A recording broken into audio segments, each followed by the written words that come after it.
تعرف تقول لي ايه الفرق بين كلمة made in وmade of وmade from وكلمة made by؟ طبعا اكيد بيقابلوك كتير جدا في اي منتج او في اي حاجة. يا ترى تعرف الفرق بينهم؟ تعال اقول لك ايه الفرق بينهم. كلمة made in معناها صنع فيه، ويقصد بكلمة صنع فيه ان هو المكان او بلد المنشأ او مكان الصنع اللي اتصنع فيه الآلة او اتصنع فيه الشيء اللي انت بتستخدمه. يعني ممكن نقول this car is made in Egypt، معناها يا شباب ان هذه السيارة صنعت في مصر.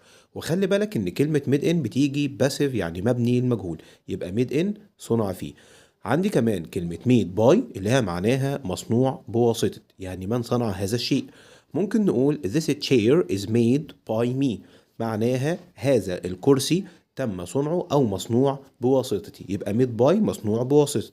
عندي كمان كلمة made of اللي هي معناها مصنوع من، بس خلي بالك مع كلمة made of يقصد بيها مصنوع من مادة خام لا تتغير بعد التصنيع. طبعا أكيد الشكل هيتغير، يعني ممكن نقول this chair is made of metal، يعني هذا الكرسي مصنوع من المعدن. طبعا أنا قدامي المادة الخام معدن، بس أكيد الشكل اتغير شوية، يبقى made of مصنوع من مادة خام لا تتغير بعد التصنيع. عندي كمان كلمة made from برضو معناها مصنوع من، بس المرة دي مصنوع من مادة خام تتغير بعد التصنيع، يعني المادة الخام اللي اتصنع منها الشيء هتتغير لمادة تانية أو لحاجة أخرى أو شكل تاني. يعني عندنا ممكن نقول cheese is made from milk، اللي هي معناها الجبن أو الجبنة اتصنعت من اللبن. احنا دلوقتي بنقول إن الجبنة اللي بناكلها مصنوعة من اللبن، فكده المادة الخام اللي هي اللبن اتحولت لجبن، وبالتالي يبقى made of أو made from معناها مصنوع من مادة خام. made of مصنوع من مادة خام لا تتغير، لكن made from مصنوع من مادة خام تتغير بعد التصنيع. يبقى للتذكير عندنا أول حاجة كلمة made in معناها مصنوع فيه، بيقصد بيها البلد اللي اتصنع فيها الشيء أو بلد المنشأ أو الأصل. كلمة ميد باي معناها مصنوع، بتتكلم عن الشخص أو الشركة أو المؤسسة اللي صنعت هذا الشيء.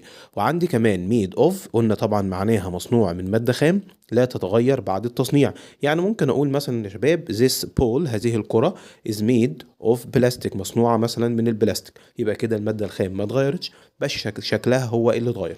عندنا كمان كلمة made from اللي هي طبعا قلنا مصنوع من مادة خام تتغير بعد التصنيع، زي ما قلنا مثلا ان cheese is made of milk، يعني الجبنة مصنوعة من اللبن.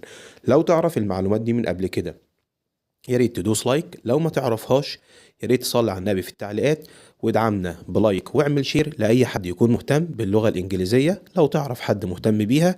ولو انت كمان مهتم بمعرفة أسرار اللغة الإنجليزية يا ريت تشرفني في القناة وتشوف باقي الفيديوهات، وطبعا حاجة هتفرحني جدا. أشوفك في فيديو جديد، مع السلامة، وكان معاكم مستر مشهور.